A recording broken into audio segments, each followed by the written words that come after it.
Aloha, everyone. Welcome to module number 6, assertiveness. Try to keep it quick, make it faster today. Focus on the 10 terms, and that's about it. The learning outcome here is apply effectively specific skills to improve assertiveness. So even though it says communication climates, assertiveness really has to do with the climate you're in, the climate that's created for you, that you create, right? So we're kind of going to start there. And then you'll see the next week we're going to talk about conflict. So let's just jump into it. When we talk about communication climate, it's really the feeling that you have when you're communicating with people, right? You can imagine when you were a kid, there's some place, maybe school you went to, was really a happy, good time, or maybe there's some classes that weren't so fun. There's happy places, sad places, and how does that happen? If there's people there. How does that climate? How does it evolve, and how is it created? By the way people communicate, right? So we're going to talk about that very quickly in this module. So here it says the emotional tone of a relationship. So it could be at work, it could be at home, it could be at school. Here's two bolded terms. How confirming is a message? These are kind of new, right? So you want to try talking about these.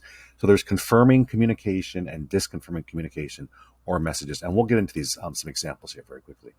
So let me disappear here for a second.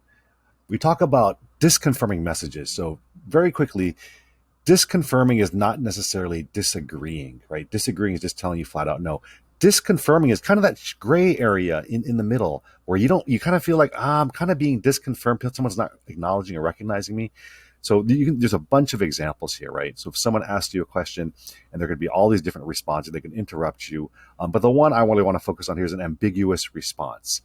If I say, hey, do you guys like my YouTube video? And people go, you can't tell is that good or it's that bad, right? Hey, do you want to go out and or order some Chinese food today? Right? It's kind of, you can't really tell. So it's the same thing when you're at work. If you're asking for a raise, boss, do you got a minute? And they're ooh, and it's not a no, it's not a yes, but you can start to tell there that there's this it's a little bit disconfirming. Okay. Disagreeing messages are straight out telling you no, like, no, I disagree. So there could be aggressiveness, right? So for example, we talk about nonverbal communication in this past chapter. When you're parking, right, going to Costco, Evil A, OMG, that's the worst one. People are flat out telling you no with their car non-verbally when they're aggressively driving in that lot, right? They're not just disconfirming you like, I'm disapproving you, you're parking in my stall, but they're actually being aggressive. We could be complaining about something, right, to Amazon, getting upset, and I disagree with your policy. But the big one here I want to focus on, because we kind of know the others, is stonewalling. So one thing about sometimes we're not assertive, or we are assertive, or we're aggressive, but we don't think about stonewalling, which means just completely ignoring the other person, the receiving end of the message, right? And you could do this to a loved one, to your boss, to your friend. I think nowadays the kids call it ghosting, right? But this was long. This has been around forever. So stonewalling is another name for it.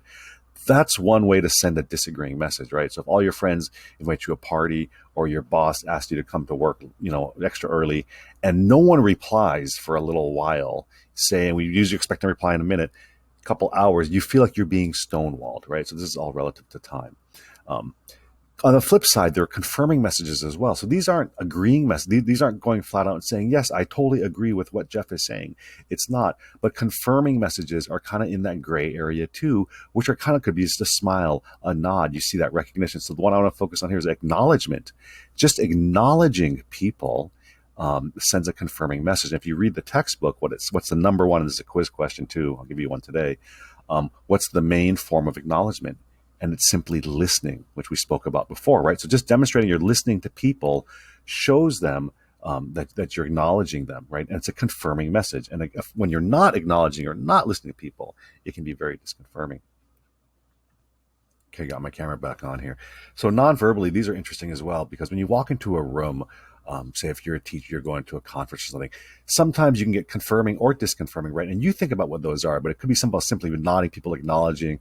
And on the flip side of it, the confirming message, stop that. So confirming messages, in terms of nonverbal communication, a lot of folks talked about this in their Flipgrid videos. Just that simple nod to each other when you're walking by or such. Just acknowledgement, right, is confirming to others.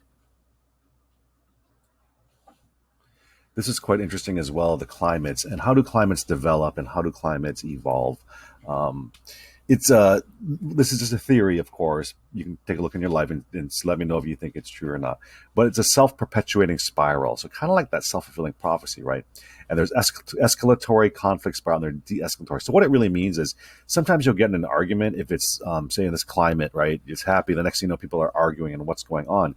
It starts to escalate. If you read the book, it talks about punctuation and people like, well, so there and you this and ambushing and all these not so empathetic practices we tend to do communicating, right?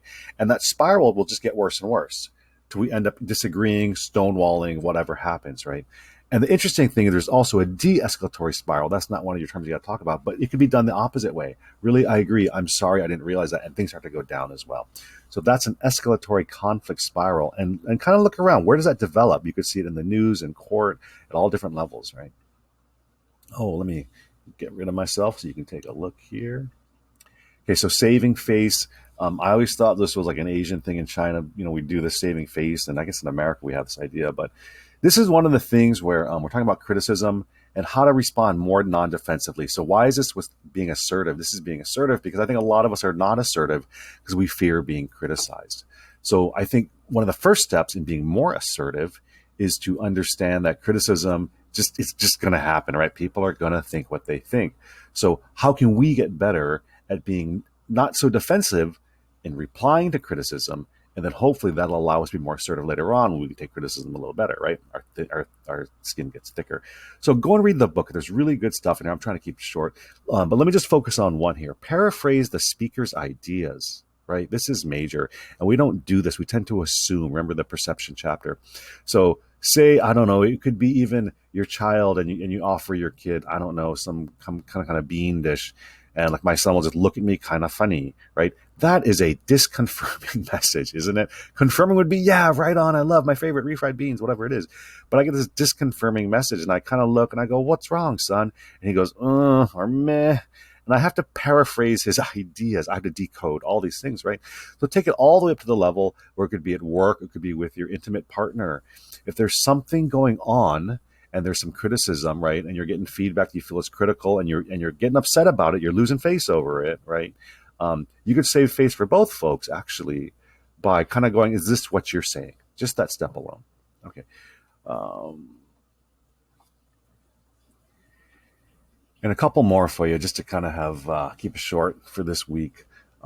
Another way to respond non-defensively, this is kind of the yin-yang, which is really interesting. You can agree with the critic, and a lot of us go, yeah, but I want to stand my ground, and that's okay. But again, for those of us, you've been in long-term relationships, you have children, again, how committed are you to the relationship? Sometimes the facts are correct. Okay, I was late, I didn't do this, I did do that, I did shrug my shoulders, whatever it is, right? So just agreeing with the critic sometimes, with the facts, right? Not their opinion, can help. And here's the second one. I can agree with the critic's perception. I'm not saying your opinion, but the way you see it, right? The way you selected, organized, interpreted, negotiated, like we read in the other chapter. So I can agree with your perception, right? I may not say that's the same way I see it, but there it is. Okay, so that's it. Quick video this week, under 9 minutes. Keep up the great work, folks. Please keep sharing in the videos and the discussion forum post. And if you want to show up on Zoom, Thursdays, I believe at 11:30 for this semester. Okay, thank you. Have a great one.